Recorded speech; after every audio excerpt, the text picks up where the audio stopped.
Hey everyone, Mario with TCG Portal here. Got a Magic the Gathering deck tech standard format. We've got Isaiah Carrero here with me, who's the pilot of this deck. Not sure if it's his own brew. Is it your own brew? No, I took a bunch of different versions and kind of took what I liked the most out of each. All right. Well, since he's the pilot, he'll be going over the deck with you, as I don't play this deck, but I'm very interested in this deck, and I hope all of you are as well. So go ahead, Isaiah. Take it away. Yeah, I first came to the conclusion of playing this deck because we have Bloodstained Mire and Polluted Delta in the format, so we have very clean mana. Sorry, what's the name of the deck again? This is Grixis control. All right. Pretty much hard control. There is, your typical maybe like 4 or 5 cards here. We have 3 Kalidas, 2 Chandra, and a Piankian that can finish the drop. When you have your slower hands, you can back up a few attacks with the 3 Wandering Fumaroles. But all in all, it's a straight up hard control deck. What I thought about playing this deck before it really had any sort of meta share, as you could say, that you could actually track. Only because we have Smoldering Marsh, Sunken Hollow, and Bloodstained Mire, Polluted Delta. So we have easily some of the cleanest mana you can get. Like Esper, like everybody remembers Esper Dragons. Like that's partially fueled by the strength of having perfect land. It really pushes it. And I think what happened was when Oath of the Gatewatch came out, these 4 copies of Grasp of Darkness really help give you that early interaction. But anyway, I go into like some of my favorite parts, but all straight up. Let's go through the counts and I'll explain why. So we'll start off with the land. Just get it out of the way. You're just curious about mana bases. But so we have 4 Delta, 4 Mire.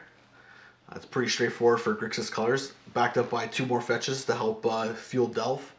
And just have a 5th mountain, a 5th island with the Flooded Strand and Wooded Foothills. And they both can also fetch the black duals. So, each fetch you have can get at least 3, pretty close to 3 colors. We have a lone Shivan Reef. I have thought of just upping this to a Smoldering Marsh, but I like the untapped blue-red dual. I feel that decks like Jeskai and Grixis would be slightly too efficient if we did have a blue-red, and I feel there are a lot of plays where I'll pay the 1 life for that efficiency. So I do run the Shivan Reef, and then I run 2 Smoldering Marsh and 3 Sunken Hollows, just because I have the fetching and I just want to get as much dual land as possible, just to keep, because we're trying to fuel multiple dual color spells. In terms of basics, is 3 Swamps and 2 Mountain and 2 Island. And the reason we prioritize the Swamps is because some of our early and mid game plays are double black. They are also our most powerful spells in the deck outside of the card draw. So we want to make sure that we can get double black. We really only ever need single red or single blue. Double blue buys like turns 4 and 5 anyway. And we'll talk a little bit more about like how to play out the deck. At least how I've found success afterwards. 3 Wandering Fumaroles, just for some manland efficiency. People don't get it that like manlands are not necessarily like I can do damage now because my opponent is so drained. It's more or less you gotta also respect like with the manland to attack when they've left themselves open. Like sometimes, like if you're not gonna die on the next turn, or you still have mana up to interact with their board after hitting with a manland, like go for it. Like free, especially with the Fumarole, if they don't have like an impulse or a kill spell, like a free 4 damage backed up by, stalling them the next turn can win you the game or can swing the tempo in their favor. They might not attack next turn. You never know, right? Because they're seeing that you're getting froggy. So really, in the format now where you guys can abuse the manlands, like especially in decks like, for instance, Mardu Green, where they run up to 4, 5, 6 manlands. Like you gotta be careful with that and watch out. So enough of the lands. It's pretty straightforward. A lot of duels easily. It's very clean, very clean. Can be painful, but very clean. We'll go into the threats. We simply just have, like, we're playing blue, so we're playing 4 Jace, accompanied by 10 fetches and efficient removal. Like you're gonna flip Jace relatively soon, and a lot of these spells you do want to be flashing back. There's just a lot of value to keep putting punishment on your opponent, keep them locked down. It's just Jace. 3 Kalidas. He is legendary. Otherwise, I'd play 4. He is like a really good. He's a really important card in the deck only because like he has the lifelink. He generates value off of your removal in the form of 2/2 zombies, and he also has the added benefit of exiling like Anafenza. So against Rally, you have a serious main deck hate against Rally. Typically weak to things like Reflector Mage and Sidisi's Faithful, but Sidisi's Faithful, it won't trigger it. It gets exiled. It doesn't die. So they'll lose that proc.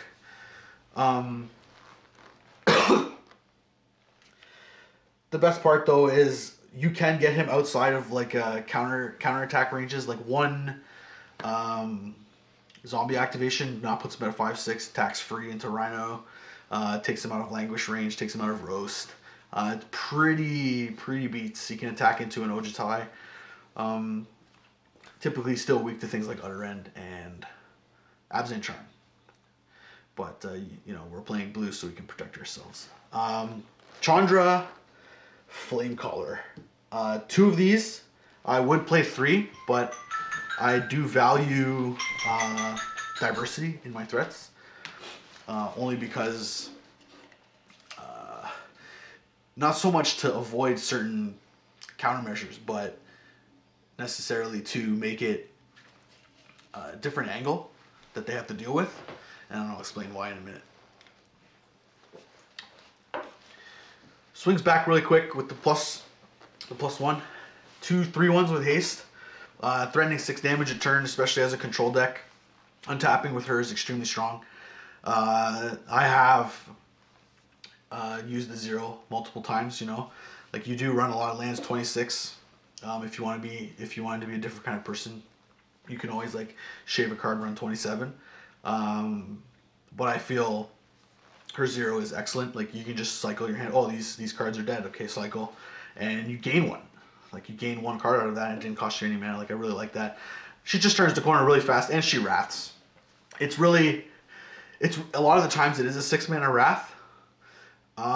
But a lot of the times as well, like if you put the opponent on have an answer for Chandra or lose the game, that is a viable strategy in this deck, because if they cannot deal with the Chandra, even if you're only still killing 1 creature or stopping 1 card a turn after that, you will just simply outvalue them, and you'll get to the point where your Chandra is so big that it doesn't matter what creature they play, you can just wrath it and still keep your Chandra. I like 1. I might go up to 2, but I like 1 for now. Pia and Kieran Nalaar. Awesome against the aggro decks.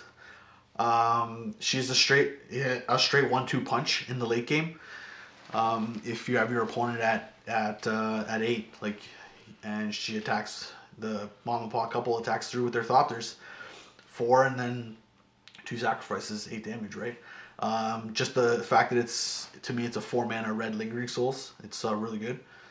A lot of the times, like P and Kieran will bite the dust, but having those 2 Thopters out, like just to block, or even if you're in such a board state where you can just be like attack for 2, attack for 2, attack for 2, that adds up. She's really good. I did try an earlier version before with some Kolaghan's commands, but I found that as the format developed over a couple months, that Kolaghan's command was seeing less and less value. Only because like Rally has a lot of recursion, even like Marjorie Green, I know the Jeskai decks, like they have a lot of recursion, so you really only ever, against those decks, which is like a majority of the meta, against those decks, you're really only ever taking away half of a card. And quite often, if your play was to just,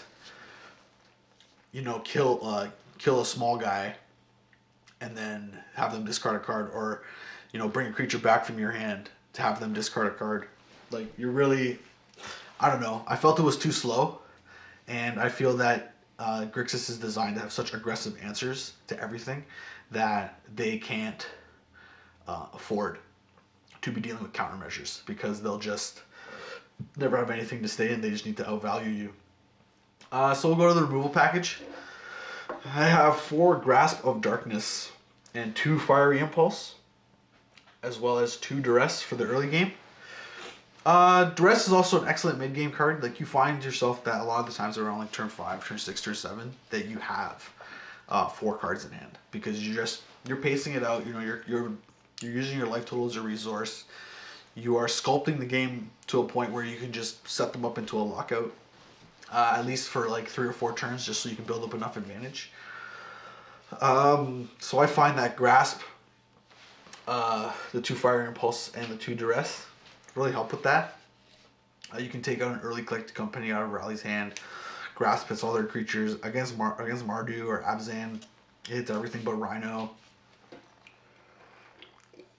You can even use a Pian Kiran Lar token and profitably block a Rhino with a Grasp. And I've done that before.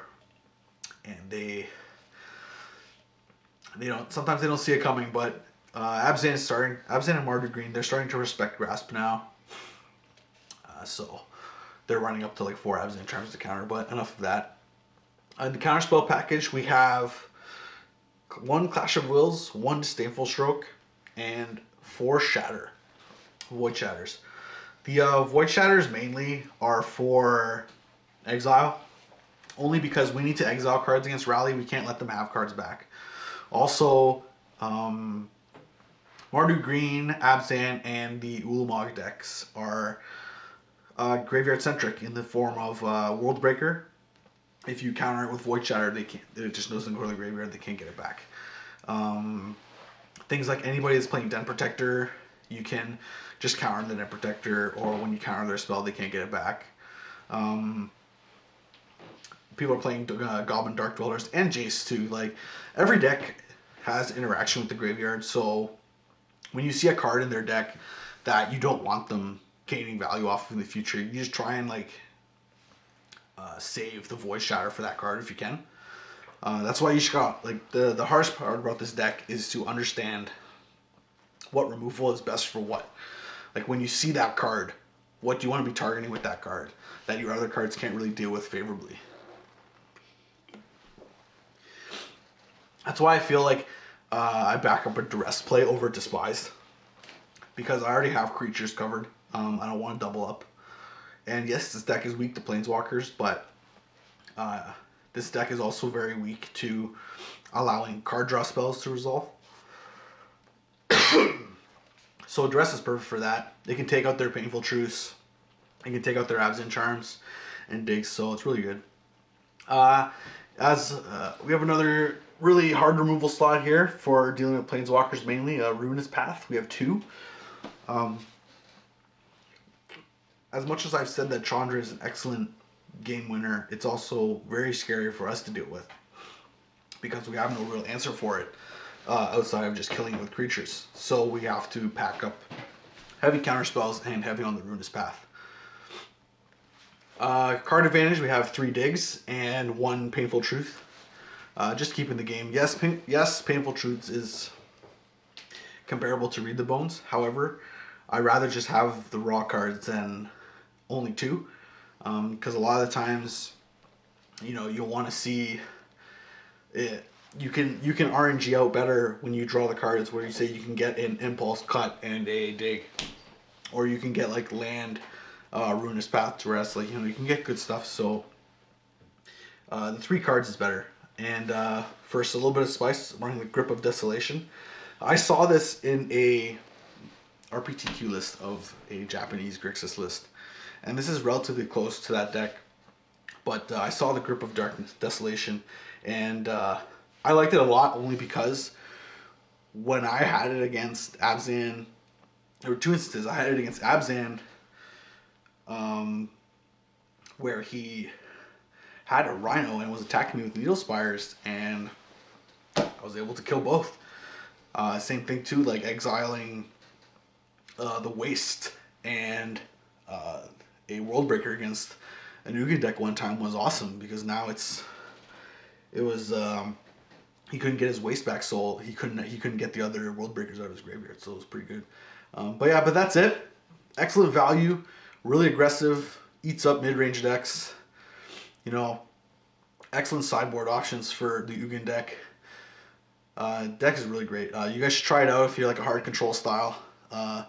And I only hope that, Shadows of Innistrad makes it better. But that's for another time. This is Isaiah with the sideboard for Grixis Control. One of the best things too I love about this deck is the sideboard is so efficient. You can easily swap in and out for any deck, any matchup, because you already have a lot of the answers in the main. But let's go over it with real quick. Down here on the bottom we have a Flaying Tendrils and 2 Radiant Flames. Flaying Tendrils mainly for rally, but all 3 of those cards are really good for any aggro matchup. Just adding more sweepers, then you even have Languish in the main to clean up some more. Typical red-black sweeper package. An extra Roast, mainly for the Abzan matchup. It's just really good when you can just kill Rhinos for free, and Offenzas, Khaleesi's, anything really. It's you're especially into mid to the late game when you have a dig, and you really don't want them to attack with a Windmate Rock. So sometimes you can be stuck, and Roast can prevent that from happening. Just by keeping up the tempo. So I like an extra Roast always. Used to run 3, felt that was a little too heavy. So I cut it down to 2. Rending Volley, excellent card against Jeskai. It's an amazing card against Jeskai. Hits a lot of their creatures. And it's mainly just, you just really got to stop because they run a lot of Dispel, and you don't want to be dealing with that. So Rending Volley is just great tempo, and you can still keep up mana for subsequent plays. An extra Painful Truths, in the decks where we really want to be seeing cards really fast. Mid-range mirrors, Eldrazi mirrors. Even against Jeskai Black, it's really good because they'll be a lot of the blue decks, like they're favoring Dispel. So Painful Truths can get around that. Nothing worse than having your dig hit by a Dispel that you probably didn't think they have or didn't respect. So anyway, moving on, we have Transgress the Mind. Like I say, like we are mid-range Eldrazi killers. Like we just want to end these decks. It's even also Transgress the Mind is even also good as a sniper for anything you are afraid of in the 3 CMC range. Believe it or not, I have tested out many times the Transgress the Mind against Rally, and yes, it doesn't hit some creature. It doesn't hit things like Ilea or Cutthroat, or Sidisi's Faithful, but it does hit Reflector Mage, Company. So exiling those cards is really good. Mainly though for mid-range and Eldrazi matchup.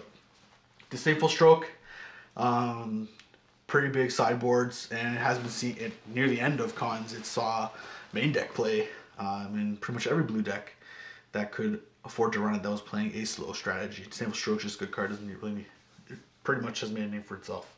Negate, don't really need to get a reason going to Negate. The reason I play Negate though is I don't like the inflexibility of Dispel. I have hit many Painful Truths and spells like Transgress the Mind because people are playing a lot of sorceries now. The sorceries, there are a lot of good value.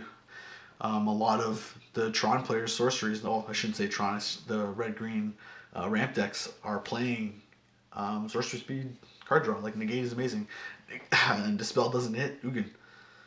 Negate hits Ugin, right? So you can't let things like that be happening, and Negate is just great because pretty much the way to beat this deck is with non-creature spells. So moving on, a 1-up Ultimate Price, just a good card all around. A lot of threats now are seeing the monocolored variety. We have Monastery Mentor, a lot of rally creatures, Jace's, just blue. We're also starting to see a lot of Sylvan Advocates, and I'll tell you many times, Fiery Impulse is the worst thing to see when they play a Sylvan Advocate on 2. Ultimate Price is great for that card. It's also good against Wardens. It can hit the common Dark Dwellers. People are still playing Tassiger. So yeah, it still has a lot of targets. So just don't ever disrespect alternate price. It's such a great little sniper. I'm also playing 3 other threats and options in the sideboard, just because through experience, I played both, like Dark Jeskai in this meta, like Jeskai, Dark Jeskai, Hard Grixis. I played Esper, played a lot of control variants, and these cards are what ended up beating me. So I like to run these cards in for those matchups, and sometimes they're just better. Tasker are really good against aggro decks, because you're bringing in a lot of cheap removal, so you're killing them. So you're gonna fill up the graveyard if you have the Tasker, and sometimes a turn 3 Tasker is just unbeatable by them. They can't get through it. Dragon Master Outcast, even though we're not playing Kolaghan's commands, a lot of the times you can play him, like you're playing him for 1 mana. If you play him for 1 mana when you're on 6 land, you can have a potential of 2 counter spells to protect him. So people just need to understand. And then sometimes 1 trigger is all you need. And quite often, like that late in the game when you start playing Grixis, you'll notice that late in the game, your opponent does not have a lot of answers anymore, because they respect the fact that your removal is so aggressive that they need to save and be very picky with their removal. But they realize that, like, okay, well, we can't do that now. Like, I have no board state. If I'm fooling around, not killing his stuff, now he's getting value. So yes, like Dragon Master Outcast is really good, even 1 trigger. And Ob Nixilis, he's really good just by himself. The fact that he can kill something, and he will draw you a couple cards. You probably won't go too crazy on it, but he will draw you a couple cards. And if you ever get into the point where Kalidas starts attacking and he's in play, like, it's pretty much GG. But yeah, that's the sideboard for Grixis Control. Hope you guys like it. Feel free to comment, talk about it. Well, there you have it, guys. That's the sideboard. So if you were happy with the video, leave us a like. If you have any questions about it, drop a comment. I'll find the answers for you from Isaiah himself. And hit that subscribe button as well, as it does help us provide more content and better content as well. So until next time, this is Mario with TCG Portal. See you later.